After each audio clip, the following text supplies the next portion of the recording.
Hi dear students and welcome to my YouTube channel, and this is the video for PUC first year students that is most important in organic chemistry, that is IUPAC nomenclature. And in this video we are going to learn how to name the organic compounds there. Before, don't skip this video, wait for a second. This is CH3 CH2 CH2 CH3. Okay, ಮೊದಲಾಗಿ ಯಾವ consider ಮಾಡಿ ಅಂತಂದ್ರೆ example number 1 ಅಷ್ಟೇ consider ಮಾಡಿ how to write down this IUPAC name. Okay, for my previous video you can check the description link. You are getting the introduction to this IUPAC nomenclature. Today we can directly start the IUPAC examples there. Okay, ಈ ತರ ಒಂದು carbon compound ಕೊಟ್ಟ ಮೇಲೆ how many carbon chains are present here first going to be identified. ಇಲ್ಲಿ carbon chain ಎಷ್ಟಿದೆ ಅಂತಂದ್ರೆ ಒಂದೇ carbon chain ಇದೆ ಇದರಲ್ಲಿ. ಆ ಕಾರ್ಬನ್ ಚೈನ್ ಲೆಂತ್ ಎಷ್ಟಿದೆ ಅಂತಂದ್ರೆ it is 4. It is 1 2 3 4. This carbon chain length is 4. But ನಮಗೆ ಇಂಪಾರ್ಟೆಂಟ್ ಏನಂತಂದ್ರೆ ಲಾಂಗೆಸ್ಟ್ ಚೈನ್ ಅನ್ನ ಐಡೆಂಟಿಫೈ ಮಾಡಬೇಕಾಗಿತ್ತು. ಇರೋದೇ ಒಂದು chain, therefore it is the longest chain. Therefore numbering starts with any one side for this example. ಇಲ್ಲಿ ಏನು ಬರಿಬೇಕಂತಂದ್ರೆ for this carbon atom it is 1. Next one it is 2, it is 3 and it is 4. Okay, ಇದರಲ್ಲಿ highest number ಏನು ಬಂದಿದೆ ಅದನ್ನ ಒಂದು ಸ್ವಲ್ಪ identify ಮಾಡಿ ಇಟ್ಕೊಂಡಿರಬೇಕು, that is 4. ಅಂದ್ರೆ ಈ ಚೈನ್ ಲೆಂತ್ ಎಷ್ಟಿದೆ ಅಂತಂದ್ರೆ 4 ಕಾರ್ಬನ್ ಐಟಮ್. ಇವಾಗ ನೇಮಿಂಗ್ ಅನ್ನ ಬರಲಿಕ್ಕೆ ಸ್ಟಾರ್ಟ್ ಮಾಡಬೇಕು. ಈ ಮೇನ್ ಚೈನ್ ಅನ್ನ ಬಿಟ್ಟು ಯಾವುದೇ ಸಬ್ಸ್ಟಿಟ್ಯೂಯೆಂಟ್ ಇಲ್ಲ ಈ ಮಾಲಿಕ್ಯೂಲ್ಗೆ, therefore 4 ಅಂತಂದ್ರೆ ನಿಮ್ಗೆ ಆಲ್ರೆಡಿ ಗೊತ್ತಿದೆ ರೂಟ್ ವರ್ಡ್ ಏನಾಗಿರುತ್ತೆ ಅಂದ್ರೆ that is the bute. Bute is the root word for the number 4. ಅಂದ್ರೆ carbon atom number 4 is bute is the root word. And after this one ಎಲ್ಲ ಕಡೆ ಏನಾಗಿದೆ ನೋಡಿ, ಸಿಂಗಲ್ ಬಾಂಡ್ ಇದೆ. ಎಲ್ಲ ಕಡೆ ಸಿಂಗಲ್ ಬಾಂಡ್ ಇತ್ತಂದ್ರೆ name should ends with the ANE suffix. Therefore this compound can call it as butane. Butane in short you can be write like this also, but and ANE. ಇದೇನಾಗಿದೆ ಅಂತಂದ್ರೆ it is root word and ಇದೇನಾಗಿರುತ್ತೆ ಅಂದ್ರೆ this is suffix. Therefore ಇಲ್ಲಿ prefixes ಯಾವುದು ಕೂಡ ಇಲ್ಲ ಈ compound ಗೆ, therefore butane ಅಂತ ಬರಿಬಹುದು or but and ANE is going to be written separately. Okay, ಈಗ ಸೆಕೆಂಡ್ ಎಕ್ಸಾಂಪಲ್ ಬರ್ದಿರುತ್ತೆ ನೋಡಿ, CH3CH. ಇಲ್ಲಿ ಸಪರೇಟ್ ಆಗಿ CH3 ಇದೆ, then CH2 then CH3 ಅಂತ ಇದೆ.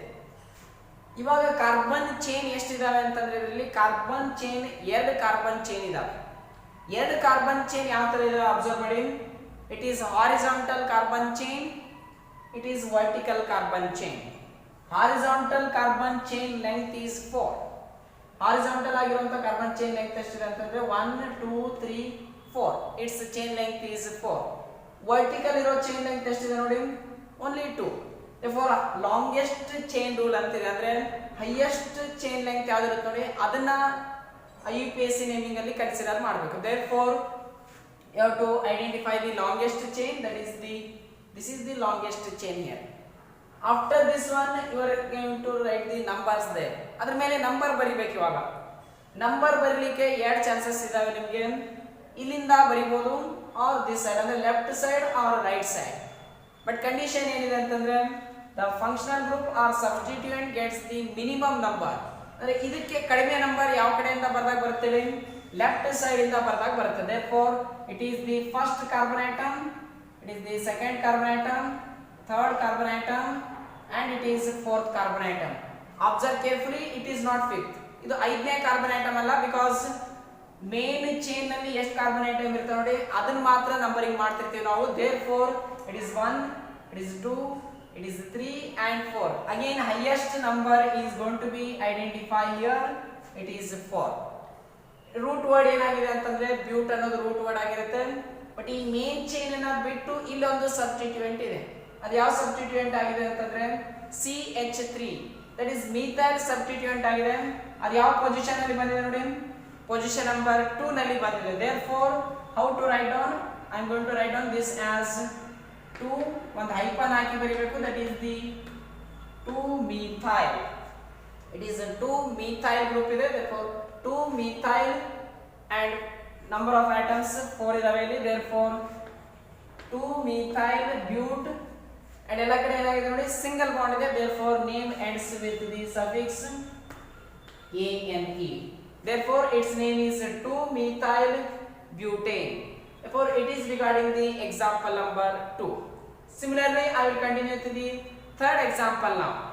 ಈ third example ಅಲ್ಲಿ CH3, CH2, CH, Cl branch ಆಗಿದೆ, CH Br ಬ್ರಾಂಚ್ ಆಗಿದೆ, CH3 ಇದೆ. ಇಲ್ಲಿ total number of carbon chains ಎಷ್ಟಿದಾವೆ ಅಂತಂದ್ರೆ ಅಗೇನ್ ಒಂದೇ ಕಾರ್ಬನ್ ಚೈನ್ ಇದೆ ಇದರಲ್ಲಿ. ಇವು ಕಾರ್ಬನ್ ಚೈನ್ಸ್ ಅಲ್ಲ ಇಲ್ಲಿ. ಅಂದ್ರೆ CH ಗೆ ಬ್ರಾಂಚ್ ಅಲ್ಲಿ ಕ್ಲೋರಿನ್ ಇದೆ, that is not A carbon chain, it is chlorine chain, it is different. ಇಲ್ಲಿ CH ಗೆ ಬ್ರಾಂಚ್ ಅಲ್ಲಿ Br ಇದೆ, that is not A carbon chain. Carbon chain ಅಷ್ಟೇ ಏನ್ ಮಾಡ್ಬೇಕಂತಂದ್ರೆ ಕನ್ಸಿಡರ್ ಮಾಡಬೇಕು. ಕಾರ್ಬನ್ ಚೈನ್ ಇರೋದೇ ಒಂದು, that is present in horizontal line. ಈ ಕಾರ್ಬನ್ ಚೈನ್ ಲೆಂತ್ ಎಷ್ಟಿದೆ ಅಂತಂದ್ರೆ it is 1 2 3 4 5.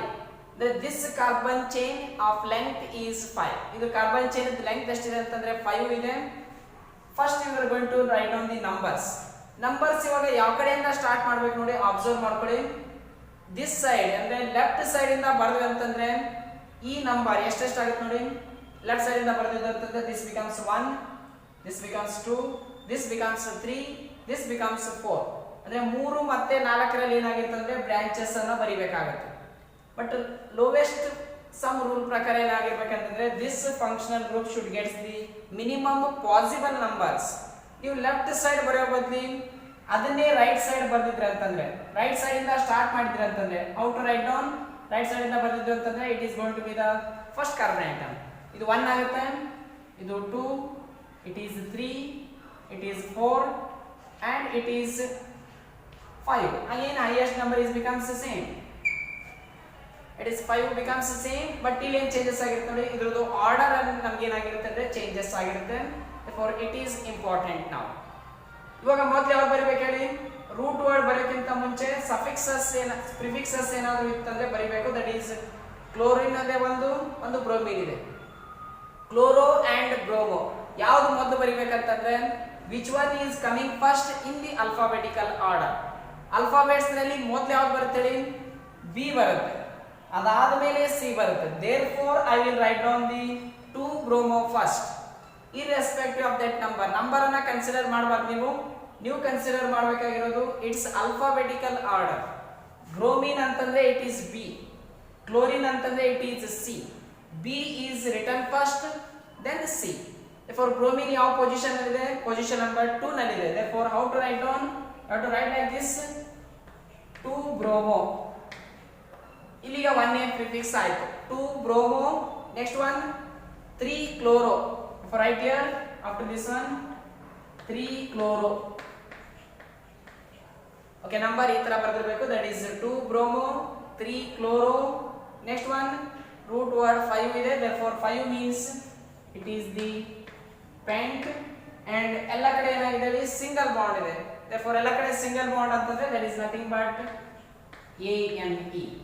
therefore 2 bromo 3 chloro pentane, it is the IUPAC name for this compound. similarly I will solve the last one to you, that is CH3 CH2 CH CH3 branch ಇದೆ, CH CH3 branch ಇದೆ, CH2 then CH3 ಇದೆ. okay ಈ compound ಅಲ್ಲಿ ಏನಾಗಿದೆ ಅಂತಂದ್ರೆ how many carbon chains are present here, total 3. so it is okay 3 carbon chains are present here, 1 is horizontal, 2 are in vertical. but in which longest ಯಾವುದು ಇದೆ, horizontal ಇರೋದು longest ಆಗಿದೆ. and ಈಗ ಯಾವ ಕಡೆಯಿಂದ ನೇಮಿಂಗ್ ಸ್ಟಾರ್ಟ್ ಮಾಡಬೇಕು ಅನ್ನೋದು important. Left side ಇಂದ ಸ್ಟಾರ್ಟ್ ಮಾಡಿದಾಗ ಕೂಡ ಇಟ್ ಈಸ್ 3 4, ರೈಟ್ ಸೈಡ್ ಇಂದ ಸ್ಟಾರ್ಟ್ ಮಾಡಿದಾಗ ಕೂಡ it is 3 4. in that condition you can start on either side. ಯಾವುದರಿಂದ ಒಂದು ಕಡೆ ಬೇಕಿದ್ರೂ ಸ್ಟಾರ್ಟ್ ಮಾಡಬಹುದು. therefore I will start with this side. ಆ ಕಡೆಯಿಂದ ಬರ್ದಿದ್ರು ಕೂಡ there is no changes, same answer you are getting. therefore right here 1, it is 2 and it is 3, it is 4 5, then it is 6. highest number is you need to be identified, that is the 6. but ಈ root word ಬರೋಕ್ಕಿಂತ ಮುಂಚೆ prefix mention ಆಗಬೇಕು. therefore ಇಲ್ಲಿ methyl group ಇದೆ, ಇಲ್ಲಿ methyl group ಇದೆ. how to write down, if more than one same compound ಬಂತಂದ್ರೆ you can use the prefixes you already know, di prefixes. ಯಾವೆಲ್ಲ ಪೊಸಿಷನ್ ಅಲ್ಲಿ methyl ಇದೆ ಬರ್ಕೋಬೇಕು. ಮೊದಲಿಗೆ ಪೊಸಿಷನ್ ನಂಬರ್ 3 ನಲ್ಲಿ ಇದೆ, ಪೊಸಿಷನ್ ನಂಬರ್ 4 ನಲ್ಲಿ ಇದೆ. therefore 3 4 how many methyl, 2 methyls. therefore 3 4 dimethyl word is going to be write down. 3,4 dimethyl 6 means that is nothing but hex. Therefore 6 ಅಂತಂದ್ರೆ hex and ಎಲ್ಲ ಕಡೆ single bond ಇದೆ, therefore name ends with ANE. Therefore 3,4 dimethyl hexane, it is the IUPAC naming for these first compounds. Okay, ಇವು ನಾಲ್ಕಕ್ಕೆ ಏನಾಗಿರುತ್ತೆ ಅಂದ್ರೆ these are the IUPAC names. Okay, these are the next type of the examples to you. Observe, ಈ ತರ carbon chain ಕೊಟ್ಟ ತಕ್ಷಣ ನೀವು identify ಮಾಡಬೇಕಾಗಿರೋದು how many carbon chains are present in the given compound. ಇಲ್ಲಿ ಎಷ್ಟು ಕಾರ್ಬನ್ ಚೈನ್ಸ್ ಇದಾವೆ identify ಮಾಡಿ. only one carbon chain ಇದೆ, therefore that is becomes the automatically longest chain. After this one, next doubt is where to start the numbering. ಅಂದ್ರೆ carbon chain ಗೆ number ಕೊಡಬೇಕು, ಎಲ್ಲಿಂದ numbering ಕೊಡಬೇಕಂತಂದ್ರೆ these functional groups should get the minimum number. Minimum number means if you starts from left side, it becomes the maximum number there. It means 4 and 5. That is not allowed. Therefore numbering should starts with this side, it becomes the 1, and next one it becomes the 2, and it becomes the 3, and this becomes the 4, it is 5, and last one is becomes the 6. Highest number in the parent chain, that is identified 6. And before going to write down the root word, first ಏನು ಬರಿಬೇಕು ಹೇಳಿ, prefixes ಬರಿಬೇಕು. Prefixes ಅಲ್ಲಿ observe carefully, ಒಂದು ಕಡೆ bromo ಇದೆ, ಒಂದು ಕಡೆ ಕ್ಲೋರೋ ಇದೆ. You need not worry about the numbers. Numbers consider ಮಾಡಬಾರದು. ಬ್ರೋಮೋ then ಕ್ಲೋರೋ ಯಾವ್ದು ಮೊದಲು ಬರುತ್ತೆ ಅಂತಂದ್ರೆ bromo is written first according to the alphabetical order and chloro is written later. Therefore position number 3 ನಲ್ಲಿರೋದನ್ನೇ ಮೊದಲು ಬರಿಬೇಕು. Therefore it becomes the 3 bromo. Position number 3 nalli bromine ide, therefore 3 bromo, and next one position number 2 nalli chlorine ide, therefore 2 chloro. It is 3 bromo, 2 chloro, and highest number is 6. 6 means the name comes, that is hex, and ella kade single bond ide, therefore it is the hexane. For 3 bromo, 2 chlorohexane. And it is regarding the fifth example, and similarly I will continue with the sixth example to you. Illi double bond bandide, it is important. Again our intention, this double bond should get the minimum number. ಈ ಕಡೆಯಿಂದ ಹೋದ್ರು ಕೂಡ 2 ಬರುತ್ತೆ, ಈ ಕಡೆಯಿಂದ ಹೋದ್ರು ಕೂಡ 2 ಬರುತ್ತೆ. therefore you can start with on either side. ಯಾವ ಕಡೆಯಿಂದ ಬೇಕಿದ್ರೂ ಸ್ಟಾರ್ಟ್ ಮಾಡಬಹುದು. I will start with this side, 1 2 3 4 like this. And next it is directly write the highest number 4 ide, you can write directly the number, it is but. And after writing the but, position number 2 nalli double bond, 2 ಮತ್ತೆ 3 ನಡುವೆ double bond ಬಂದಿದೆ ಅಂತಂದ್ರೆ you have to mention this as 2. therefore you have to write like this, position number 2 nalli double bond. Double bond means that is nothing but ENE, but 2ENE. That is the IUPAC name for this compound. Next I will move on to the example number 7. Okay, in this example CH3 CHCl CH2 double bond, then CH2 is present here. Okay, how to solve this one? Our intention is this double bond should get the minimum number. ಈ double bond ಇರಲಿಲ್ಲ ಅಂತಂದ್ರೆ preference ಯಾವುದಕ್ಕೆ ಇರ್ತಿತ್ತು ಅಂದ್ರೆ ಈ chlorine ಗೆ preferences ಇರ್ತಿತ್ತು, and numbering starts with this left side. But ಇಲ್ಲಿ double bond ಇರೋದ್ರಿಂದ double bond should get the minimum number always.